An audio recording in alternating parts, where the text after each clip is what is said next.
तो पे आज भिडियोटी संपूर्ण भाव में प्लस 3 6 सेमिस्टर ऑडियंस पे गोटे गुरुत्वपूर्ण वीडियो कहीं पे जो तुम प्लस 3 जो कोर पेपर 14 रही तो से कोर पेपर 14 जो लास्ट पेपर अच्छी से तुम जो साक्षात्कार जोटा कि यूनिट 1 अच्छे साक्षात्कार दलगत आलोचना गोटे भाषण कला अच्छी तो पे आम दलगत आलोचना भाषण कला विषय आलोचना कर सारी बाकी तुम साक्षात्कार विषय तो पे अनेक सारा कमेंट कहले सर मोर साक्षात्कार विषय आलोचना करूँ जहाँपर एग्जाम लंग क्वेश्चन आसू कि सर्ट क्वेश्चन आसू आम लिखिपारू तो तेणुक मुझे चलो आम साक्षात्कार आम पूरा संपूर्ण भाव में पूरा ए टू जेड जाना जमी पठन उद्देश्य कौन विषय परिचय साक्षात्कार पूर्व केमती प्रस्तुत कराए और साक्षात्कार समय में किपर प्रस्तुत कराए साक्षात्कार प्रकारभेद विषय साक्षात्कार विभिन्न कौशल विषय ता सहित लास्ट तुम किसी कौन इंपोर्टेंट लंग क्वेश्चन देदेवी जो कि तुम एग्जाम आसी है तो एग्जाम जो क्वेश्चन गुड़िक आसे से गुड़िक ही तुम कौन OS OU बही लिखाई थाए तो तेणुक चलते आम आलोचना करवा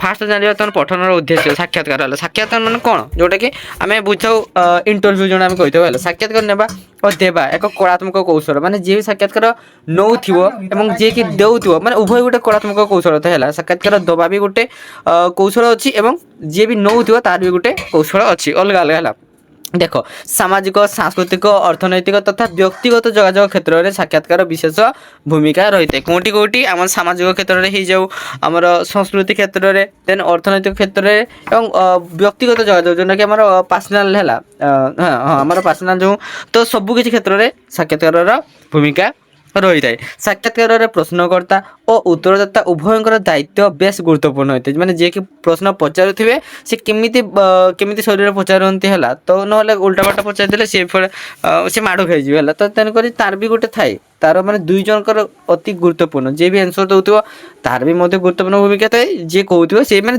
दुई जन गोटे कलात्मक कौशल है तेबे आमे साक्षात्कार विभिन्न कौशल उपरे पुंखानुपुंख भाव में आलोचना करवा यही विषय अध्ययन कलापर आम जहाँ सब उपलब्ध करवा से सब निम्न में प्रदत्त कराई कौन कौन आम जाना देखो साक्षात्कार नेबा केमिति साक्षात्कार निया जाए सेगुड़ा आम जाना देन साक्षात्कार माध्यम विषय जाना तार विभिन्न प्रकार जो केते टाइप साक्षात्कार अच्छे से विषय जाना तापरे साक्षात्कार कौशल विषय टोटाल में 4 प्रकार आम आलोचना करवा देन बर्तमान देखो विषय परिचय विषय जो मेन टॉपिक अच्छे तो से विषय जान कौन अच्छे है देखो विभिन्न उद्देश्य साक्षात्कार करा जाई पारे एक बा एकाधिक प्रश्नकर्ता जोरंक बा जड़े प्रश्नकर्ता केते जन को प्रश्न पचारती प्रत्येक प्रश्नर उत्तर अति धैर्यर सहित और स्पष्ट भाव में देवाकू होता है साक्षात्कार नेउथवा व्यक्ति नम्र भद्र होइथिबे एवं साक्षात्कार देवा व्यक्ति ख्याति संपन्न होइथिबे हैला सम्माननीय और समाज रे तांकर व्यक्तित्व दृष्टांतकारक होइथिबो एक्चुअली देखो इंटरव्यू क्या पाखर निया जाए जे कि सफल व्यक्ति होइथिबे कौन सी बिजनेसमैन कि कौन सी माने जो माने कि कौन सी फेमस लोक है जो मैंने बहुत जीवन में उन्नति करेंगे पाखर नुहे कि जीवन में किसी कर तो जहाँ पाखर तो सेमती इंटरव्यू नहीं हेनी ना जे कि भल कम करते तो पाखर ही कौन इंटरव्यू नि साक्षात्कार उभय प्रत्यक्ष और परोक्ष भाव में नि जाए प्रत्यक्ष कौटे पे जोटा कि सामना सामनी जो आम पॉडकास्ट बोली कही था सेमती भी हो पारे प्रत्यक्ष भाव में और परोक्ष कौन जोटा कि आम कल हो जाऊ कल भी साक्षात्कार नि जाए अनेक सारा अच्छी सामना सामने मुहांमुही साक्षात्कार हो प्रत्यक्ष साक्षात्कार और परोक्ष हो अनेक समय जदि प्रत्येक साक्षात्कार करा न पारा जमी धर जहाँ इंटरव्यू जहाँ सागर नवा कथा सी बहुत दूरिया थे धर जनका घर मयूरभंज आ जनका घर पुरी रे तो आम जल्दी जो धर बात्या सम्बन्धी किसी तथ्य जानवर थो तो इंटरव्यू नबार थो तो केमती नवा आम सी आसबे ना एत लेट हो तेणुक आम कौन आम कल मध्यम साक्षात्कार नहीं पार है यहाँ हूँ तुम परोक्ष साक्षात्कार बुझेगा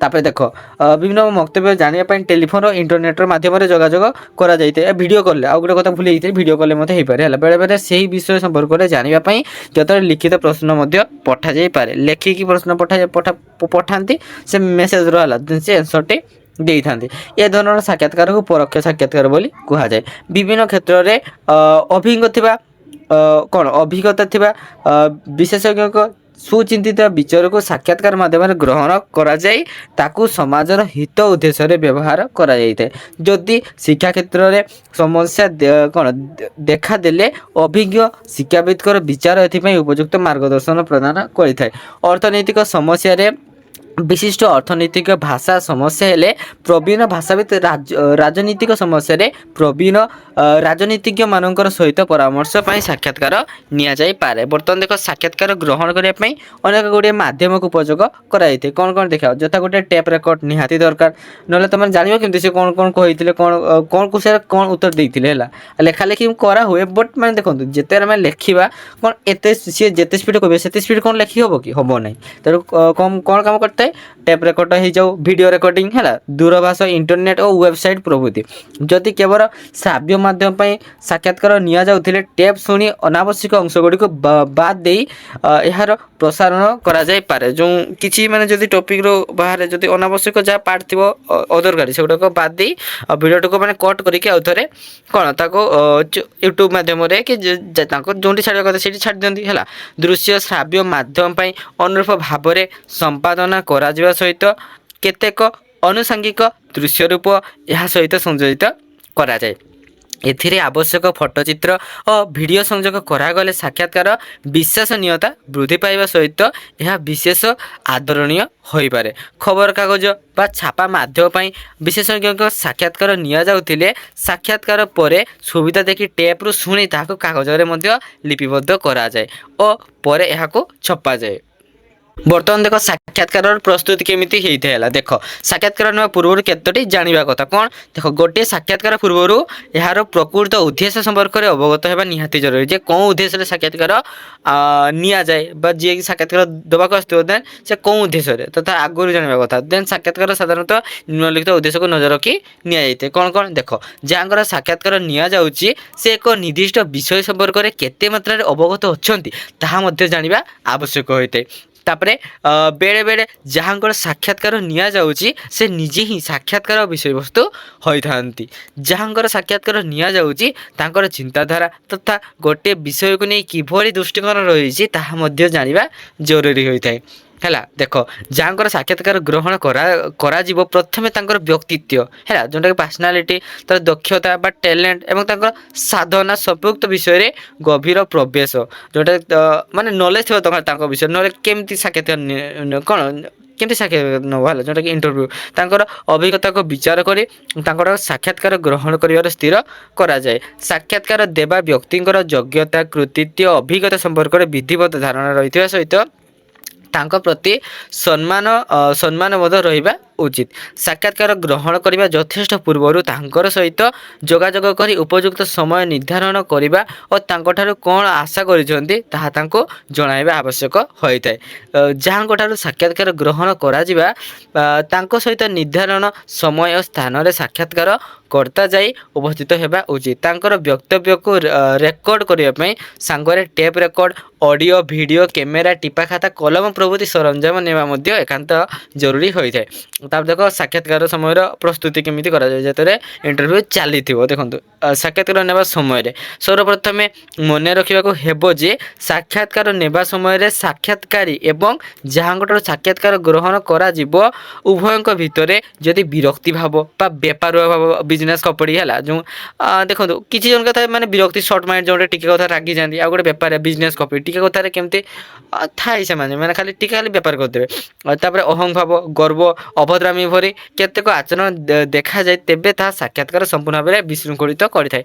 जमी किसी पॉडकास्ट गुड़ देखी मैंने बहुत कड़ी हो जाए मैंने क्वेश्चन उल्टा पाल्टा पचारती आउ सी जिते आंसर दिखती ये रागी जाती है जे से पॉडकास्ट जे करुवे तो सेमती अनेक अनेक सारा होता है फल प्रसारण बेले पाठक दर्शकों को उचित खोराक जोगाई देवा बदल में एक भ्रमात्मक तथ्य जोगाई थाए। सामने बसी व्यक्ति को निजर मत देवाई पर्याप्त समय देवा आवश्यक होता है। साक्षात्कार देउथुवा व्यक्ति कथार बारंबार हस्तक्षेप करने द्वारा साक्षात्कार उद्देश्य सफल हो पारे नहीं। जदि मैं किसी कथा को क्वेश्चन पचारदेवा देन से आंसर कहते आम मझे जाकि डिस्टर्ब करा आम उल्टा जाकि अलग टॉपिक लगी जाए कथा कहते तो ताहले कौन साक्षात्कार के सफल हो पार कि ना सी आउरी विरक्त हो सी कह ये तो खाली पचारुचे कि किसी शुणुनी तो एमती अनेक सारा मनोभाव आसो है।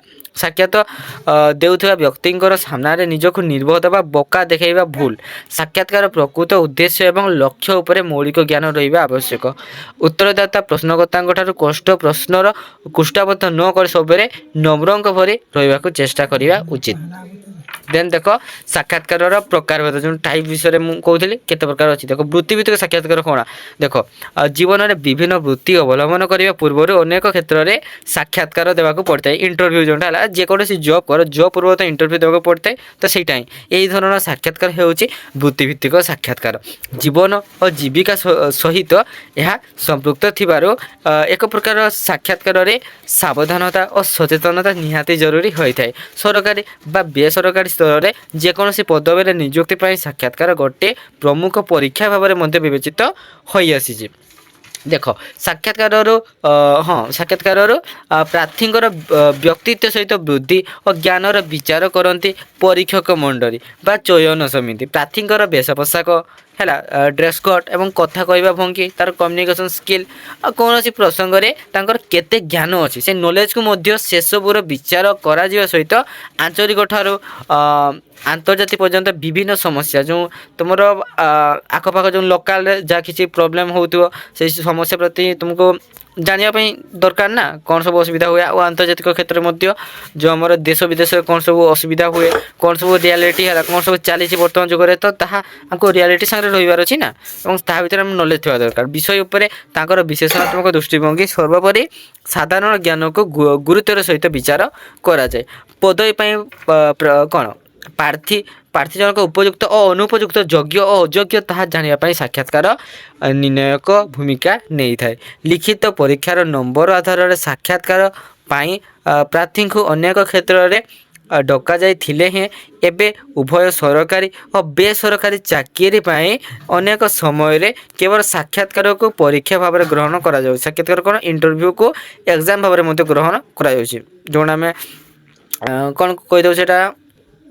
एंट्रांस टेस्ट है से देखो साक्षात्कार डाकरा प्रार्थी जनकर विस्तृत भाव में विधिवत प्रस्तुत करें यही प्रस्तुति पर साक्षात्कार सफलता और विफलता है से सक्सेस पाऊ कि न पाऊ तो ता निर्भर करे नहीं देखो साक्षात्कार समय प्रार्थी सबुबले निजर आग्रह धैर्य प्रदर्शन करने उचित कौन पचरा जाऊँगी उत्तर कौन कह से ध्यान दे स्पष्ट मत देवा दरकार निजर उत्तर समय अधिक भावपूर्ण बा उत्तेजित होगा अनावश्यक जदि किसी प्रश्न पचार जाए तो मैंने अधिक पूरा फ्लाशबैक को जाकि पूरा मन पकड़ पूरा डिटेल्स कहबानी जितकी पचार गला से कहला ना निज विषय अधिक कहीदेले भी खराब सब क्षेत्र में संतुलन रक्षा कर उत्तर देले ताहा चयनकर्ता बा चयन समितिर दृष्टि आकर्षण करें लिखित परीक्षा पर साक्षात्कार परीक्षा जो क्षेत्र में थाए सेठारे हुए तो साक्षात्कार पर नंबर अधिक न थाए तेबे चयन यार भूमिका निर्णायक होता है तेबे जो क्षेत्र में केवल साक्षात्कार को चयनर माध्यम बा एकमात्र परीक्षा भाव में ग्रहण करा जाइए सेठारे साक्षात्कार सामग्रिक भाव में प्रार्थीर परीक्षा करें देखो प्रार्थी जनक साक्षात्कार गृह को आसवा ठारू विदाय नेबा पर्यंत विचार कर नंबर दि जाए साक्षात्कार कौन प्रार्थी पसंद अपसंद लक्ष्य जीवन शैली कथा पचरा जाए जहाँकि व्यक्तिर परिमापक व्यक्तिर व्यक्तित्वर विभिन्न दिग व्यक्तिर साधारण ज्ञान व्यक्तिर विषय ज्ञान उत्तर देवार मौलिकता उत्तर देवार निजस्व शैली और साक्षात्कार अनेक समय जने अध्यक्ष बा जो चेयरमैन आम कही था अन्य दुई जन सदस्य मेम्बर को नहीं गठित बोर्ड द्वारा होता है तेबे बेरे बेरे व्यतिक्रम भी देखा जाए सीधा सड़क जड़े अध्यक्ष साक्षात्कार नहीं पारती यह पदवीर आवश्यकता रही है धर माने राजनीति क्षेत्र में जाऊ आम डायरेक्ट जाकि जो इंटरव्यू न्यूज वाला मैंने नहीं था तो सहीटा ही पदवी संख्या पदवी उत्तीर्ण होता प्रार्थी मान संख्या इत्यादि उपर निर्भर करें केतेक छोट छोट सामयिक पदवी पूरण पर साक्षात्कार सीधा सड़क यही होता है डायरेक्ट जोड़ा होता है धर जाऊ कौन महाविद्यालय विश्वविद्यालय जेको प्रोजेक्ट बा कौन स्कॉलरशिप योग्य प्रार्थी चयन करा हुए तेबे से क्षेत्र में सही विभाग बा प्रकल्प मुठ जोटा कि प्रोजेक्ट हेड अथवा जड़े विषय विशारद बा जो कौन सब्जेक्ट एक्सपर्ट योग्य प्रार्थी साक्षात्कार नहीं से निर्दिष्ट विषय में केते ज्ञान अच्छी से प्रकल्प बा वृत्ति योग्य ताहा विचार करि साक्षात्कार भित्ति प्रार्थी विषय दक्षता सहित व्यक्तित्वर विभिन्न दिगर आकरण होता है जदि उत्तर घसीबा मुखस्त कर प्रार्थी मन पकाइबा मन इच्छा उत्तर दे था तेबे ताहा चयन समिति बा बोर्डर दृष्टि आकर्षण कर न था देखो अर्थात प्रार्थी ଜଣକ ଯେ ଯୋଗ୍ୟ ନୁହେଁ ଏବଂ ତାଙ୍କର ଜ୍ଞାନ ଗାରିମା ଯେ ମୌଳିକ ଓ ସ୍ପଷ୍ଟ ନୁହେଁ ତାହା ସେମାନେ ହୃଦବୋଧ କରନ୍ତି। ବୃତ୍ତିଭିତ୍ତିକ ସାକ୍ଷାତକାର କ'ଣ? ଦେଖନ୍ତୁ ବୃତ୍ତିଭିତ୍ତିକ ସାକ୍ଷାତକାର ପାଇଁ କେତେ ଗୋଟି ପ୍ରସଙ୍ଗ ଉପରେ ମଧ୍ୟ ଗୁରୁତ୍ୱ ଦିଆଯାଇପାରେ। କ'ଣ ଦେଖିବା? ସାକ୍ଷାତକାର ଯିବା ପୂର୍ବରୁ ଶାରୀରିକ ମାନସିକ ଉଭୟ ସ୍ତରରେ ପ୍ରସ୍ତୁତ ହୋଇ ଯିବା ଭଲ। କ'ଣ ଗୋଟେ ହେଲା ଶାରୀରିକ ସ୍ତରରେ ଏବଂ ମାନସିକ ସ୍ତରରେ ହେଲା ତୁମର ମାଇଣ୍ଡ ବି ପୁରା ଫ୍ରେଶ୍ କରିକି ଯିବ। ଦେନ୍ ଶାରୀରିକ ମାନେ ଦେଖ ଯେଉଁଟାକି ତୁମର ଚାଲିଚଳନ ବ୍ୟବହାର ଇତ୍ୟାଦି ଅନେକ ସାରା ପ୍ରତି ଧ୍ୟାନ ଦେବାକୁ ହୋଇଥାଏ। ସାକ୍ଷାତ ପାଇଁ ଯିବା ବେଳେ ଅନ୍ତତଃ ପରିଷ୍କାର ଯେଉଁ ଭଲ ଡ୍ରେସ୍ କୋଟ୍ ପିନ୍ଧିବା ଆବଶ୍ୟକ ହୋଇଥାଏ ହେଲା। ନିଜର ସମସ୍ତ ତଥ୍ୟ ବା ବ୍ୟକ୍ତିଗତ ବିବରଣୀ ସମ୍ବନ୍ଧରେ କାଗଜପତ୍ର ପ୍ରସ୍ତୁତ କରି ନିଜ ସାଙ୍ଗରେ ନେବା ଜରୁରୀ ହୋଇଥାଏ। ସାକ୍ଷାତକାର ପ୍ରକୋଷ୍ଠରେ ହସ ହସ ମୁହଁରେ ପ୍ରବେଶ କରି ଉପସ୍ଥିତମାନଙ୍କୁ ଯଥାସମ୍ଭବ ସମ୍ମାନ ଜ୍ଞାପନ କରିବା ଉଚିତ ହେଲା। ଇଣ୍ଟରଭ୍ୟୁରେ ସେମିତି କରିବ ହେଲା। ତୁମେ ବି ଯେତେବେଳେ କୌଣସି ଜବ୍ ପାଇଁ ଯିବ ତା ଦେଖ ନିଜ ସାମର୍ଥ୍ୟ ଦୁର୍ବଳତାକୁ ବିଚାର କରି ସାକ୍ଷାତକାର ସମ୍ମୁଖୀନ ହେବା ଉଚିତ। ଯଥାସମ୍ଭବ ସର୍ବ ପ୍ରଶ୍ନର ଉତ୍ତର ଦେବା ପାଇଁ ଚେଷ୍ଟା କରିବା ଆବଶ୍ୟକ। ତେଣୁ ଦେଖ ଉତ୍ତର ଦେବା ବେଳେ ସିଧାସଳଖ ପ୍ରଶ୍ନକର୍ତ୍ତାଙ୍କର ମୁହଁକୁ ଚାହିଁ ଉତ୍ତର ଦେବା ଭଲ। ପ୍ରଶ୍ନକର୍ତ୍ତାଙ୍କର ପ୍ରଶ୍ନକୁ କ'ଣ ଦେଖ ମନ ଦେଇ ଶୁଣି ଭାବି ଚିନ୍ତିକି ଯଥାସମ୍ଭବ ଉତ୍ତର ଦେବା ଉଚିତ। 9 ନମ୍ବର ଦେଖ ପ୍ରଶ୍ନର ଭୁଲ ଉତ୍ତର ଦେବା ଅପେକ୍ଷା ଉତ୍ତର ଦେଇ ଏଡ଼ାଇ ଯିବା ଭଲ। ମାନେ ଆମେ ଧର କୌଣସି ଯଦି ଆନ୍ସର୍ କହିପାରିଲୁନି ଦେନ୍ କ'ଣ ଆମେ ଭୁଲ ଉତ୍ତର କାହିଁକି ଦେବା? ଆମେ ଡାଇରେକ୍ଟ କହିବା ନା ଏଇଟା ଆନ୍ସର୍ ଆସୁନାହିଁ ତ ସେଇଟା ହିଁ ଠିକ୍। ସାକ୍ଷାତକାର ସମୟରେ କ୍ରୋଧ ଓ ବିରକ୍ତିର ବଶବର୍ତ୍ତୀ ନ ହୋଇ ଅତି ଭଦ୍ର ଭାବରେ ଉତ୍ତର ଦେବା ଆବଶ୍ୟକ ହୋଇଥାଏ। 11 ନମ୍ବର ଦେଖ କ'ଣ ଅଛି ହେଲା। ଉତ୍ତର ଦେବା ସମୟରେ ନିଜର କଣ୍ଠସ୍ୱର ମଧ୍ୟ ଆକର୍ଷଣୀୟ ହେବା ଉଚିତ। ମାନେ ଭଲ ଭଏସ୍ କରିକି ଯେଉଁ କହିବା ହେଲା କର୍କଶ ସେମିତି କ'ଣ ଦେଖ ଟଟିକ ଉପରେ ପରିଷ୍କାର କରିବ ନା ଗାଲେ ଆମେ ଖିଚ ଭିସ୍ ଗୋଟେ ଖାଇଦେବ ହେଲା। ନିଜର ଆଚରଣ ଓ ଉଚ୍ଚାରଣରେ କାହାକୁ ବିରକ୍ତି ନ କରି ବରଂ ସମସ୍ତଙ୍କୁ ପ୍ରଭାବିତ କରିବାକୁ ଚେଷ୍ଟା କରିବା ଜରୁରୀ। ପ୍ରଶ୍ନକର୍ତ୍ତା ଆଶା ରଖିଥିବା ସମୟ ମଧ୍ୟରେ ନିଜର ବକ୍ତବ୍ୟ ମଧ୍ୟ ରଖିବା ଦରକାର। ମାନେ ଯିଏକି ପ୍ରଶ୍ନ ପଚାରିଥିବ ସେ ଚିନ୍ତା କରିଥିବ ଯେ ସର୍ଟରେ ପଚାରିଥିବ ତୁମକୁ, ସେ ଭାବିଲା ମାନେ ଧର 1 ମିନିଟ୍ ଭିତରେ ତାର ଆନ୍ସର୍ଟା ସରିଯିବ। ସେ ଗୋଟେ ଟାଇମ୍ ଚିନ୍ତା କରିଥିବେ ତୁମେ ଲମ୍ବେଇକି କହି ଚାଲିଥିବ 5 ମିନିଟ୍ 10 ମିନିଟ୍ 12 ମିନିଟ୍ ସେମିତି ହେଲେ କ'ଣ ହେବ? ନିହାତି ବିରକ୍ତି ହେବା ଆସିବ ନା। ଦେଖ ସାକ୍ଷାତକାର କକ୍ଷ ତ୍ୟାଗ କରିବା ସମୟରେ ନିଜର ସମସ୍ତ କାଗଜପତ୍ର ଆଣି ପୁନର୍ବାର ସମସ୍ତଙ୍କୁ ଭଦ୍ର ଭାବରେ ବିଦାୟ ନିଆଯାଇଥାଏ। ମାନେ ଯେତେବେଳେ ଇଣ୍ଟରଭ୍ୟୁ ସରିଯିବ ସେତେବେଳେ ମଧ୍ୟ ଆଉ ଥରେ ତାଙ୍କୁ ପ୍ରଣାମ କରିକି ତାର ଜିନିଷପତ୍ର ଯାହା କିଛି ନେଇଥିବେ ଯେଉଁ ଫାଇଲ୍ ଗୁଡ଼ିକ ତାହା ନେଇକି ସେଠୁ ପଳେଇ ଆସିବା ଉଚିତ। ଦେନ୍ ତଥ୍ୟଭିତ୍ତିକ ସାକ୍ଷାତକାର କ'ଣ ଦେଖ କୌଣସି ଗୁରୁତ୍ୱପୂର୍ଣ୍ଣ ବିଷୟରେ କିଛି ଜରୁରୀ ତଥ୍ୟ ଦେଖାଇବା ସହିତ କୌଣସି ବ୍ୟକ୍ତିବିଶେଷଙ୍କର ଏ ସମ୍ପର୍କରେ ତାଙ୍କର ମତାମତ ଜାଣିବାର ଏହା ସହାୟକ ହୋଇଥାଏ। ଉଦାହରଣ ସ୍ୱରୂପ ଦେଖ ଯଦି ତୁମେ ଓଡ଼ିଶାର ବାତ୍ୟା ସମୟରେ ସଫଳତାପୂର୍ବକ ନିଜର ଦାୟିତ୍ୱ ସମ୍ପନ୍ନ କରିଥିବା ସରକାରୀ ପ୍ରତିନିଧିଙ୍କୁ ସାକ୍ଷାତ କରୁଛ ତେବେ ତାଙ୍କୁ ନିମ୍ନଲିଖିତ ପ୍ରଶ୍ନ ପଚାରିପାରିବ। କ'ଣ ବାତ୍ୟାରେ ପ୍ରଭାବିତ ହେବାକୁ ଥିବା ଗାଁ ମାନଙ୍କର ଉଦ୍ଧାର କାର୍ଯ୍ୟ ପାଇଁ କ'ଣ ସବୁ ପଦକ୍ଷେପ ନିଆଯାଇପାରିବ? ଦେଖ ଯଦି ସହାୟତା ପାଇଁ କେତେଜଣ ପୋଲିସ କର୍ମଚାରୀ ନିୟୋଜିତ ଅଛନ୍ତି? ଆବଶ୍ୟକ ସ୍ତରରେ ଯଦି ପରିସ୍ଥିତି ଅଣାୟତ୍ତ ହୁଏ ତେବେ ରାଜ୍ୟ ସରକାର କେନ୍ଦ୍ର ସରକାରଙ୍କ କିଛି ସହାୟତା ମାଗିଛନ୍ତି କି? ଏକଥା ପଚାରି ପାରିବେ। ଦେନ୍ ସାରସ୍ୱତ ସାକ୍ଷାତକାର କ'ଣ ଦେଖ এটা ହେଉଛି ଆମର ଦେଖ ସାହିତ୍ୟର ବିଭିନ୍ନ ବିଭାଗରେ ଲେଖନୀ ଚାଳନା କରୁଥିବା କୃତି ସାହିତ୍ୟିକଗଣ ଯଥା କବି ଲେଖକ ନାଟ୍ୟକାର ଉପନ୍ୟାସକାର ସହିତ କଥାକାରମାନଙ୍କ ସହିତ ଏ ପ୍ରକାର ସାକ୍ଷାତକାର ନିଆଯାଇଥାଏ। ଏହା ଫଳରେ ସେମାନଙ୍କର କୃତିତ୍ୱ ତା ସହିତ ପରବର୍ତ୍ତୀ ଲେଖକମାନଙ୍କ ପ୍ରତି ସେମାନଙ୍କର ଦିଗ୍ଦର୍ଶନ ପ୍ରଭୃତି ଲୋକଲୋଚନକୁ ଆସିପାରେ। ବର୍ତ୍ତମାନ ସବୁ ପଡ଼କାଷ୍ଟ ଗୁଡ଼ିକ ଚାଲିଛି ହେଲା। ସେମିତି ଆଗରେ ଏମିତି ଚାଲିଥିଲା ଏଇଟା ସାରସ୍ୱତ, ବର୍ତ୍ତମାନ ସେଇଟା ପଡ଼କାଷ୍ଟ ହେଇଯାଇଛି। ସମାଜ ଓ ସଂସ୍କୃତି ପ୍ରତି ସେମାନଙ୍କର ଦୃଷ୍ଟିକୋଣ ସେମାନଙ୍କର ସୃଜନ ଆଭିମୁଖ୍ୟ ମଧ୍ୟ ଏହା ମାଧ୍ୟମରେ ଆକଳିତ ହୋଇପାରେ। ସାହିତ୍ୟ ପ୍ରେମୀମାନଙ୍କୁ ଏହି ଧରଣର ସାକ୍ଷାତକାର ବିଶେଷ ଭାବରେ ଆଦୃତ କରିଥାଏ।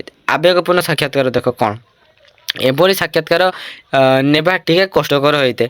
ଏହା ସାକ୍ଷାତ କରୁଥିବା ବ୍ୟକ୍ତିଙ୍କର ସମସ୍ତ ପ୍ରକାରର ଆବେଗିକ ଅନୁଭୂତିକୁ ଲୋକମାନଙ୍କ ସାମ୍ନାକୁ ଆଣିବାକୁ ସାହାଯ୍ୟ କରିଥାଏ। ଏହି ଭାବ ଖୁସି ବା ପ୍ରେମ ହୋଇପାରେ, କଷ୍ଟ ଉତ୍ତେଜନା କିମ୍ବା ରାଗ ମଧ୍ୟ ହୋଇପାରେ। ଏଭଳି ସାକ୍ଷାତକାର ସମୟରେ କିଛି ନିର୍ଦ୍ଦିଷ୍ଟ ସମୟରେ ନୀରବତା ଅବଲମ୍ବନ କରାଯାଇଥାଏ। ଫଳରେ ସାକ୍ଷାତକାର ଦେଉଥିବା ବ୍ୟକ୍ତି ନିଜର ଭାବନାକୁ ବ୍ୟକ୍ତ କରିବା ପାଇଁ ଠିକ୍ ଭାବରେ ପ୍ରସ୍ତୁତ ହୋଇପାରିବେ। ଦେନ୍ ଦେଖ ବ୍ୟକ୍ତିବିଶେଷଙ୍କ ସାକ୍ଷାତକାର କ'ଣ ବିଭିନ୍ନ ଉଦ୍ଦେଶ୍ୟରେ ସାକ୍ଷାତକାର କରାଯାଇପାରେ। କୌଣସି ଗୁରୁତର ଜାତୀୟ ବା ରାଷ୍ଟ୍ରୀୟ ସମସ୍ୟା, ରାଜନୀତି ସମସ୍ୟା, ସାମାଜିକ ଓ ସାଂସ୍କୃତିକ ସମସ୍ୟା ପ୍ରଭୃତିର ସମାଧାନ ପାଇଁ ଏ ବିଷୟରେ ବିଶେଷ ଧାରଣା ଥିବା ବ୍ୟକ୍ତିବିଶେଷଙ୍କର ସାକ୍ଷାତକାର ଗ୍ରହଣ କରାଯାଇପାରେ। ଅନେକ ସମୟରେ ବିଭିନ୍ନ ବିଶେଷଜ୍ଞଙ୍କ ଅନୁଭୂତି ରାଷ୍ଟ୍ର ଓ ସମାଜ ବିଷୟରେ ସେମାନଙ୍କର ସୁଚିନ୍ତିତ ବିଚାର ଇତ୍ୟାଦିକୁ ଜନମଙ୍ଗଳ ଉଦ୍ଦେଶ୍ୟରେ ସାକ୍ଷାତକାର ମାଧ୍ୟମରେ ଗ୍ରହଣ କରାଯାଇପାରେ। ରାଜନୀତି ସମସ୍ୟା ଆସିଲେ ବିଚାରବନ୍ତ ବିଶେଷଜ୍ଞଙ୍କ ବିଚାର ଏଥିପାଇଁ ଉପଯୁକ୍ତ ଦିଗଦର୍ଶକ ପ୍ରଦାନ କରିଥାଏ। ଶିକ୍ଷା ସମସ୍ୟାରେ ଅଭିଜ୍ଞ ଶିକ୍ଷାବିତ୍, ଭାଷା ସମସ୍ୟାରେ ପ୍ରବୀଣ ଭାଷାବିତ୍, ଅର୍ଥନୈତିକ ସମସ୍ୟାରେ ବିଶିଷ୍ଟ ଅର୍ଥନୀତିଜ୍ଞ, ବିଜ୍ଞାନ ପ୍ରଯୁକ୍ତିବିଦ୍ୟା ଜନିତ ସମସ୍ୟାର ଏ ବିଦ୍ୟାରେ ଅଭିଜ୍ଞମାନଙ୍କ ସହିତ ପରାମର୍ଶ ପାଇଁ ସାକ୍ଷାତକାର ନିଆଯାଇପାରେ। ବିଶେଷତଃ ଯେତେବେଳେ କି ବିଶେଷଜ୍ଞଙ୍କ ସାକ୍ଷାତକାର ଗ୍ରହଣ କରାଯାଏ ପୂର୍ବରୁ ତାଙ୍କ ସହିତ ସମୟ ନିର୍ଦ୍ଧାରିତ କରାଯିବା ଆବଶ୍ୟକ ହୋଇଥାଏ। ସେ ଦେଇଥିବା ସମୟ ଅନୁଯାୟୀ ତାଙ୍କର ନିକଟରେ ଉପସ୍ଥିତ ହୋଇ ତାଙ୍କୁ ଉପଯୁକ୍ତ ସମ୍ମାନ ଜ୍ଞାପନ କରାଯାଇଥାଏ। ଅନେକ ସମୟରେ ସେହି ବ୍ୟକ୍ତିବିଶେଷଙ୍କୁ ଉପହାର ସ୍ୱରୂପ କିଛି ଦିଆଯାଇଥାଏ। ତାଙ୍କୁ ସୁହାଇଲା ପରି ଉପଯୁକ୍ତ ସ୍ଥାନ ବା ରେକର୍ଡ଼ିଂ ଷ୍ଟୁଡ଼ିଓରେ ତାଙ୍କୁ ଅତି ଶିଷ୍ଟ ଭାବରେ ନମ୍ରତାର ସହିତ ଗୋଟିଏ ପରେ ଗୋଟିଏ କରି ପ୍ରଶ୍ନ କରାଯାଏ। ଅନେକ ସମୟରେ ବିଶେଷଜ୍ଞଙ୍କ ଇଚ୍ଛା କଲେ ରେକର୍ଡ଼ କରାଯାଇ ବକ୍ତବ୍ୟ ମଧ୍ୟ ତାଙ୍କୁ ଶୁଣାଇ ଦିଆଯାଇପାରେ। ତାଙ୍କର ମାନସିକ ଯେପରି କ୍ଷୁଣ୍ଣ ନ ହୁଏ ସେଥିପାଇଁ ସଜାଗ କରିବାକୁ ପଡ଼ିଥାଏ।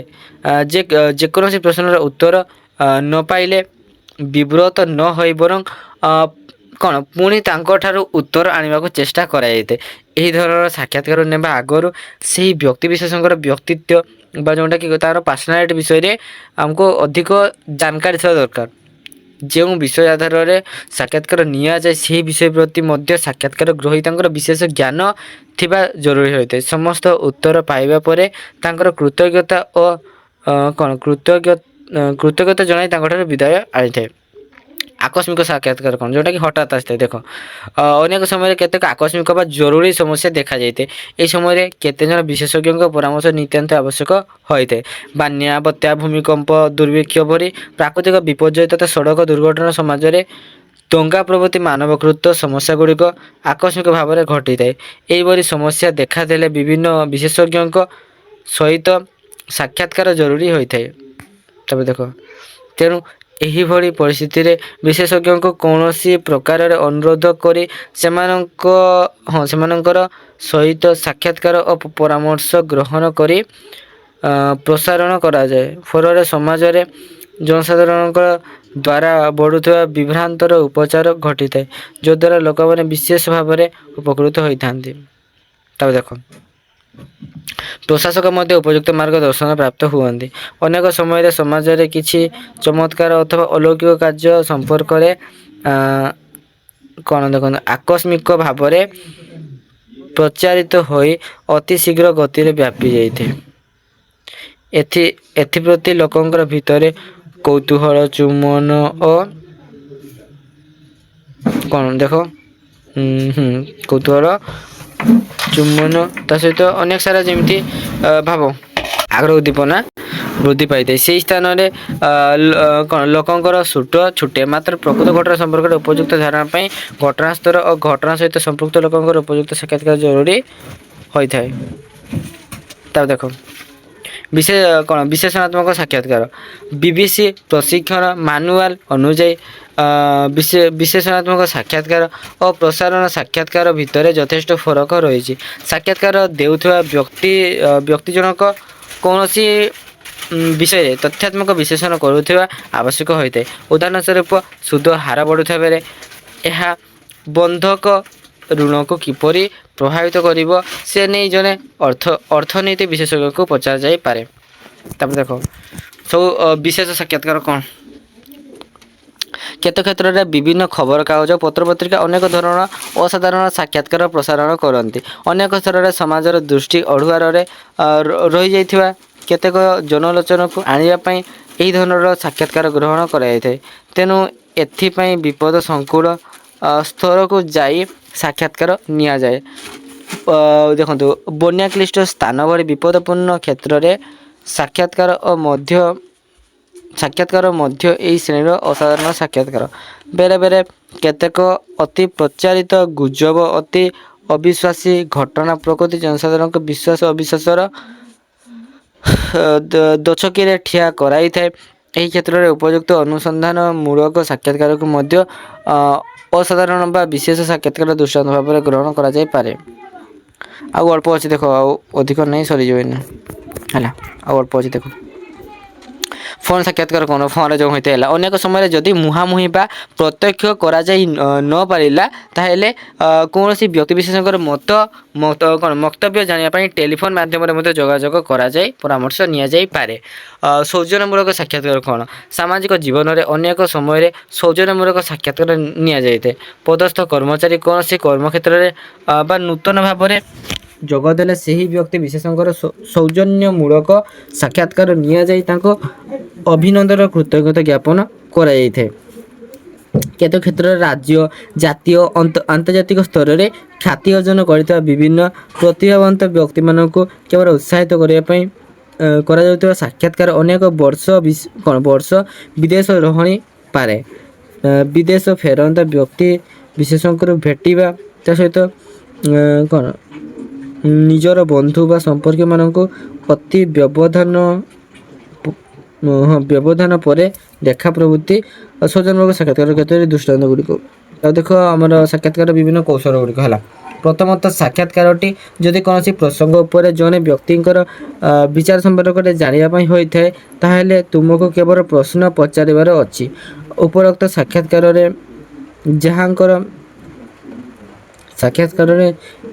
କ'ଣ ନିଆଯାଉଛି ତାଙ୍କୁ ନିଜର ଭାବନା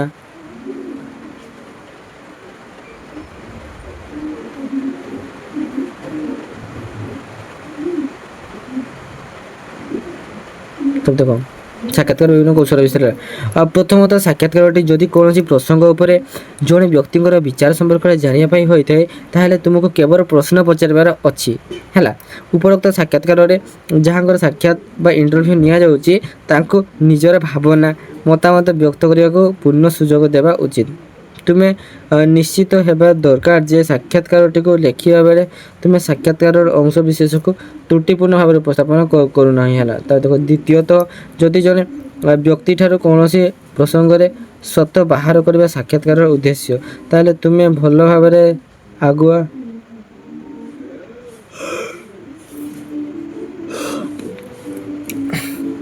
ପ୍ରସ୍ତୁତି କରିବା ସହିତ ବ୍ୟକ୍ତି ଜଣଙ୍କୁ ତୀକ୍ଷ୍ଣ ପ୍ରଶ୍ନ ମଧ୍ୟ ପଚାରିବା ଆବଶ୍ୟକ ହୋଇଥାଏ। ତା ଦେଖନ୍ତୁ ତୃତୀୟରେ ଅନେକ ସମୟରେ ମଧ୍ୟ ଏମିତି ପରିସ୍ଥିତି ଉପୁଜିପାରେ ଯେଉଁଠିକି ତୁମକୁ କୌଣସି ଏକ ଘଟଣାରେ ପୀଡ଼ିତ ବ୍ୟକ୍ତିଙ୍କ ସହିତ ସାକ୍ଷାତକାର ନେବାକୁ ପଡ଼ିଥାଏ, ଯେପରିକି ଆତଙ୍କବାଦୀ ଆକ୍ରମଣ, ଶିଶୁ ନିର୍ଯାତନା କିମ୍ବା ଯୌନ ବ୍ୟଭିଚାର ପୀଡ଼ିତ ବ୍ୟକ୍ତି ଇତ୍ୟାଦି।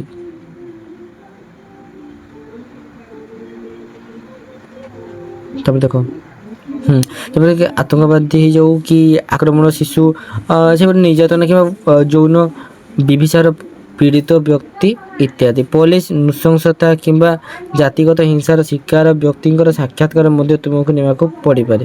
ଏପରି ଘଟଣାରେ ତୁମେ ପୀଡ଼ିତ ବ୍ୟକ୍ତି ସହିତ ସମ୍ବେଦନଶୀଳ ଆଚରଣ କରିବା କଦାପି ଉଚିତ ନୁହେଁ।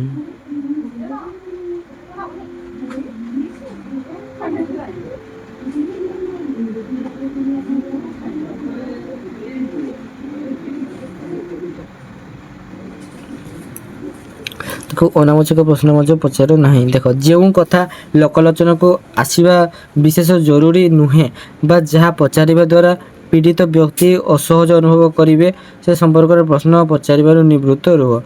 ଉଦାହରଣ ସ୍ୱରୂପ ଯେମିତି ଦେଖନ୍ତୁ ଜଣେ ପୀଡ଼ିତ ବ୍ୟକ୍ତି ଦୁର୍ଘଟଣା ପରେ କିପରି ଅନୁଭବ କରୁଛି ପଚାରିବା ବଦଳରେ ତୁମେ ତା ସହିତ କଥାବାର୍ତ୍ତା ସହ ଘଟଣାଟି କିପରି ଘଟିଲା ତାହା ପଚାରି ପାରିବ।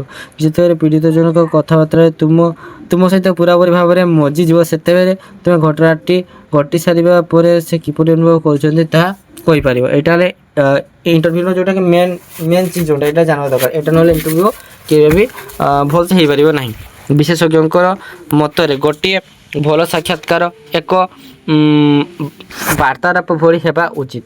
ଗୋଟିଏ ସାକ୍ଷାତକାରରେ ମତାମତ, ତଥ୍ୟ ଏବଂ ଧାରଣାର ଏକ ସ୍ୱାଭାବିକ ଆଦାନ ପ୍ରଦାନ ହୋଇଥାଏ। ସାକ୍ଷାତକାରର ପ୍ରାର୍ଥୀର ବ୍ୟକ୍ତିତ୍ୱ ସହିତ ବୁଦ୍ଧି ଓ ଜ୍ଞାନର ବିଚାର କରନ୍ତି। ପରୀକ୍ଷକ ମଣ୍ଡଳୀ ବା ଚୟନ ସମିତି ପ୍ରାର୍ଥୀଙ୍କର ବେଶ ପୋଷାକ, କଥା କହିବା ଭଙ୍ଗୀ, କୌଣସି ପ୍ରସଙ୍ଗରେ ତାଙ୍କର ବିଭିନ୍ନ ଦୃଷ୍ଟିକୋଣର ସାକ୍ଷାତକାର ନିମ୍ନରେ ବିଭକ୍ତ କରାଯାଇପାରେ। ପ୍ରତିଷ୍ଠାବନ୍ତ ବ୍ୟକ୍ତିବିଶେଷଙ୍କର ସାକ୍ଷାତକାର ସବୁଦିନ ପାଇଁ ଲିପିବଦ୍ଧ ହୋଇ ରହିଯାଇଥାଏ। ଯେଉଁଟାକି କ'ଣ ବ୍ୟକ୍ତିବିଶେଷ କ'ଣ ପ୍ରତିଷ୍ଠାବାନ ତାହାର ବହୁତ ଇଏ ଥିବ ଆଉ ଇଜ୍ଜତ। ପ୍ରତ୍ୟକ୍ଷ ହେଉ ବା ପରୋକ୍ଷ ହେଉ ଆଧୁନିକ ଗଣଯୋଗାଯୋଗରେ ଏହା ଏକ ଆଖି ଦୃଶିଆ ଅଙ୍ଗ।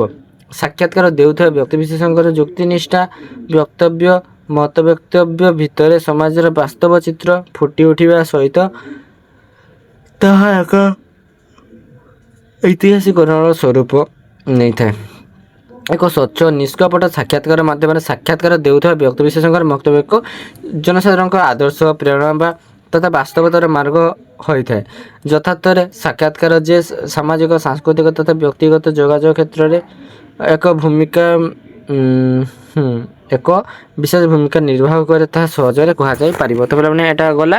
ଦେନ୍ ଆମେ କିଛି କହିଥିଲେ ନା ତୁମକୁ କିଛି ସର୍ଟ କ୍ୱେଶ୍ଚନ୍ ଏବଂ କିଛି ଲଙ୍ଗ କ୍ୱେଶ୍ଚନ୍ ଦେବି ସିଲେକ୍ଟେଡ଼। ଦେଖ ଏଇଟା ତୁମର ସର୍ଟ କ୍ୱେଶ୍ଚନ୍ ଗୁଡ଼ାକ କ'ଣ ଅଛି? ସାକ୍ଷାତକାର ଆବଶ୍ୟକତା କ'ଣ ହେଲା ଏଇଟା ଲେଖିପାରିବ କିମ୍ବା ସବୁକା ଲେଖ ଏକା ନୁହେଁ ତୁମେ ସବୁକା ଲେଖ ସର୍ଟକା ହେଲା। ଆଉ ଲଙ୍ଗା ତୁମକୁ କହୁଛି କିକା ଲେଖିବ। ସାକ୍ଷାତକାର ନେବା ପୂର୍ବରୁ କିପରି ପ୍ରସ୍ତୁତ କରାଯାଏ ଏଇଟା ଲେଖ।